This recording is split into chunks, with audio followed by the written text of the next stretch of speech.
Ya, Assalamualaikum warahmatullahi wabarakatuh. Apa kabar anak-anak? Semoga kita selalu dalam lindungan Allah Subhanahu wa Ta'ala. Ya, amin ya Rabbal 'Alamin. Nah, alhamdulillah hari ini kita dipertemukan kembali dalam pembelajaran pendidikan agama Islam dan budi pekerti kelas 6 sekolah dasar ya bersama saya Rizkia Marwati. Oke, anak-anak selamat menyaksikan ya. Nah, sebelum mulai, terlebih dahulu kita buka dengan doa dulu. Mari sama-sama kita membaca doa belajar. Wahid Isnain Salasa. Bismillahirrahmanirrahim. Rabbi zidni ilman warzuqni fahman. Amin ya rabbal alamin. Nah, anak-anak kelas 6, hari ini kita sudah masuk pada pembelajaran ke-8, yaitu senangnya berakhlak terpuji. Nah, akhlak terpuji yang akan kita pelajari di pelajaran 8 ini ada berbaik sangka, simpati, toleran, hidup rukun, serta hormat dan patuh kepada orang tua, guru, dan sesama anggota keluarga. Pada kesempatan kali ini, kita akan membahas satu perbuatan baik, yaitu berbaik sangka. Nah, siapa sudah pernah dengar kata berbaik sangka? Pasti kita sudah sering mendengar berbaik sangka. Ada baik sangka dan ada berburuk sangka. Oke. Dalam Kamus Besar Bahasa Indonesia, kata sangka artinya duga atau taksir. Berbaik sangka adalah menduga yang baik terhadap sesuatu. Dalam istilah dikenal dengan husnuzon ya. Kita sering dengar kata husnuzon, artinya berprasangka baik. Seorang siswa harus selalu berbaik sangka atau berpikir positif terhadap orang tua, guru, atau teman. Berpikir positif adalah perilaku terpuji. Lawan kata berbaik sangka adalah berburuk sangka atau prasangka. Siswa yang baik akan menghindari prasangka buruk terhadap orang lain. Jadi prasangka buruk itu yang kita kenal dengan suuzon. Jadi tidak boleh bersuuzon, tapi harus berhusnuzon atau berprasangka baik. Ya, dasar hukum berprasangka baik ini ada tercatat dalam Al-Quran, Quran Surat Al-Hujurat ayat ke-12, di mana Allah berfirman yang artinya, wahai orang-orang yang beriman, jauhilah banyak prasangka. Sesungguhnya sebagian prasangka itu adalah dosa, dan janganlah kamu mencari-cari kesalahan orang lain, dan janganlah ada di antara kamu yang menggunjing sebagian yang lain.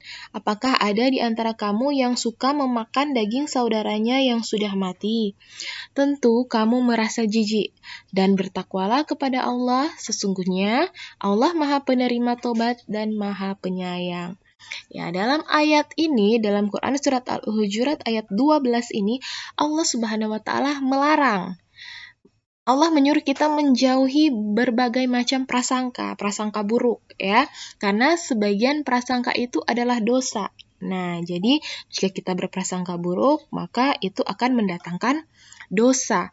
Dan kita juga tidak boleh mencari-cari kesalahan orang lain ya, tidak boleh mencari-cari tahu kesalahan orang lain.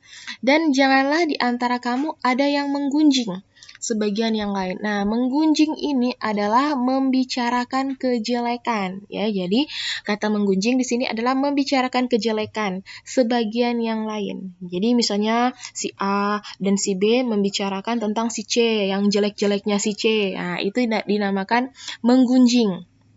Nah, menggunjing ini dalam Islam dia seperti memakan daging saudara sendiri. Ya, jika anak-anak lihat yang suka memakan daging kan apa? Seperti hewan kan? Hewan juga tidak akan makan daging saudaranya sendiri, dia akan makan daging hewan lain. Nah, sedangkan jika orang yang menggunjing ini dibandingkan Allah itu seperti orang yang suka memakan daging saudaranya yang sudah mati. Bayangkan daging saudaranya yang sudah mati artinya bangkai. Na'udzubillahi min dzalik ya. Semoga kita dijauhkan dari orang-orang yang suka memakan daging saudaranya sendiri. Nah, supaya tidak tergolong seperti orang itu, maka kita harus menjauhilah apa? Yang namanya menggunjing atau menjelek-jelekan orang lain di belakangnya ya, berbicara tentang kejelekan orang lain. Ketika sudah terlanjur, mungkin kita pernah hilaf, kita harus bertakwa kepada Allah. Sesungguhnya Allah Maha Penerima Tobat dan Maha Penyayang. Jadi dosa ini termasuk diampuni, tapi harus bertobat kepada Allah dan harus meminta maaf terhadap orang itu ya, yang sudah kita jika kita pernah berbuat jahat kepada orang, ya kita harus minta maaf kepada orang yang tersebut, baru kita minta maaf kepada Allah. Oke. Kemudian, selain dalam surah Al-Hujurat, hadis Nabi juga berkata, hati-hati dari kalian berprasangka buruk, karena zon atau prasangka buruk itu adalah sedusta-dusta ucapan, dan janganlah kalian memata-matai. Hadis riwayat Al-Bukhari dan Muslim. Ya, oke. Jadi ini dari Nabi juga sangat melarang itu untuk berprasangka buruk dan juga memata-matai. Dalam kata lain, memata-matai ini adalah mencari-cari kesalahan orang lain. Ya, oke. Nah, contoh berbaik sangka. Contoh berbaik sangka ini yang Ibu Guru ambil dalam buku paket pendidikan agama Islam ya. Yaitu yang pertama, tanpa curiga Ahmad meminjamkan uang jajannya kepada Karim untuk membeli buku. Ya, berarti Ahmad sudah berbaik sangka kepada Karim. Dia tidak tidak berkata jangan-jangan. Nah, jangan-jangan itu berarti kita sudah berprasangka ya, berprasangka buruk. Jadi kita harus berprasangka baik. Jadi ini Ahmad dia meminjamkan uang jajannya kepada Karim untuk membeli buku tanpa curiga karena Ahmad berbaik sangka kepada Karim. Yang kedua, Kamila menerima peraturan orang tuanya untuk bangun pagi agar bisa sholat subuh berjamaah dan membersihkan tempat tidur sendiri. Nah, Kamila ini berarti dia sudah berbaik sangka kepada siapa? Kepada orang tuanya. Jadi kepada orang tuanya, dia tidak pernah menanyakan kenapa sih harus bangun pagi atau kenapa sih harus sholat subuh. Jangan-jangan ini supaya mau menyuruh-nyuruh Kamila. Nah, itu namanya berprasangka buruk. Tapi Kamila menerima peraturan orang tuanya. Berarti Kamila sudah berprasangka baik terhadap orang tuanya bahwa apa yang dibiasakan oleh orang tuanya itu adalah baik untuk Kamila. Oke, selanjutnya yang C. Kalina menerima aturan orang tuanya untuk mengikuti les privat mengaji di rumah walaupun ia tidak keluar rumah setelah pulang sekolah. Nah, juga Karina berbaik sangka kepada orang tuanya karena orang tuanya sudah berusaha untuk memberikan les privat mengaji kepada Kalina dan Kalina juga menerimanya sebagai wujud berbaik sangka kepada orang tua.